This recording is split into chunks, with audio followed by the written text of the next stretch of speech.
देशवासियों को 23 जुलाई का इंतजार है, क्योंकि इस दिन वित्त मंत्री निर्मला सीतारमण बजट 2024 पेश करेंगी। वैसे तो आम जनता से लेकर बिजनेसमैन तक हर किसी को बजट से उम्मीदें होती हैं। अब क्योंकि यह मोदी सरकार की तीसरी पारी का पहला बजट है, तो लोगों को इस बजट से ज्यादा उम्मीदें हैं। मिडिल क्लास को उम्मीद है कि बजट में टैक्स में छूट को लेकर कुछ बड़ा ऐलान हो सकता है, तो वहीं दूसरी तरफ कई सेक्टर्स में काम करने वाले लोगों को अलग उम्मीदें हैं। लेकिन सभी की उम्मीदों में एक बात समान है कि सभी अपने सेक्टर्स के बुनियादी ढांचे की मजबूती जरूर चाहते हैं। तो आइए जानते हैं कि अलग अलग सेक्टर्स की इस बजट से क्या उम्मीदें हैं।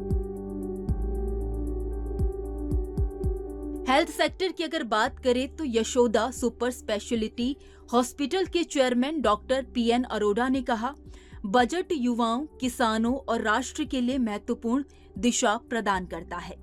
मैं प्रधानमंत्री और वित्त मंत्री से आगामी बजट में भारत की स्वास्थ्य सेवाओं को बढ़ाने की प्राथमिकता की अपील करता हूं।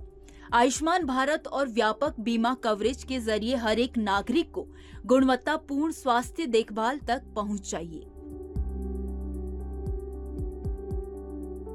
इनफार्मा मार्केट्स इंडिया के मैनेजिंग डायरेक्टर योगेश मुद्रास का कहना है कि सरकार ने 2070 तक नेट जीरो पर जाने का वादा किया है। हम उत्साही है कि नवीकरण क्षेत्र में विभिन्न उपायों जैसे पवन ऊर्जा और कोयले की गैसीकरण के लिए वित्तीय सहायता से महत्वपूर्ण प्रगति होगी। हमने सौर ऊर्जा और बैटरी स्टोरेज परियोजनाओं के लिए सरकारी पहल की सराहना की है। वहीं क्रैक एकेडमी के फाउंडर और CEO नीरज कंसल का कहना है कि देश को शिक्षा में वैश्विक स्तर पर सुधार लाने के लिए मानव संसाधनों में निवेश और पूंजी व्यय को एक साथ लाने की आवश्यकता है। आगामी केंद्रीय बजट 2024 से 25 में हमें उम्मीदें हैं कि सरकार शिक्षा बजट को 13% से ज्यादा बढ़ाएगी, जिससे शैक्षिक ढांचा मजबूत होगा।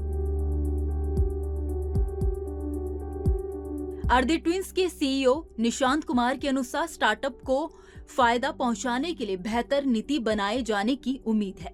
सस्टेनेबल फैशन उद्योग के लिए हमें 2024 से 25 के केंद्रीय बजट में वित्तीय सहायता की उम्मीद है। हम उत्सुक है कि सरकार वैश्विक परिधान कचरे के खिलाफ रिसाइकलिंग और जैविक कपड़ों के लिए नीतिगत पहल लाएगी, जो हमारे उद्योग के विकास और मेड इन इंडिया लेबल को समर्थन देगी।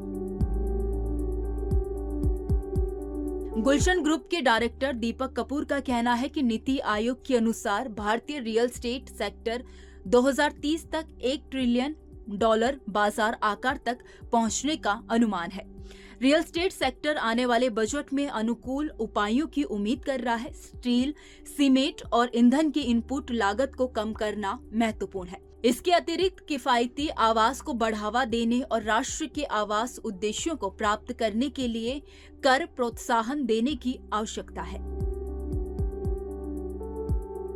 काउंटी ग्रुप के डायरेक्टर अमित मोदी का कहना है कि हमारी सबसे प्रमुख मांगों में से एक है कि इस क्षेत्र को उद्योग का दर्जा दिया जाए, जिससे उपभोक्ताओं को लाभ मिलेगा, परियोजनाओं को समय पर पूरा किया जा सकेगा और लागत कम करने के लिए सिंगल विंडो क्लियरेंस लागू किया जा सके। हमें विश्वास है कि ये कदम क्षेत्र की प्रगति को गति देंगे। खैर, इस खबर में इतना ही। इस खबर को लेकर आपकी क्या राय है, आप हमें कमेंट सेक्शन में जरूर बताइए।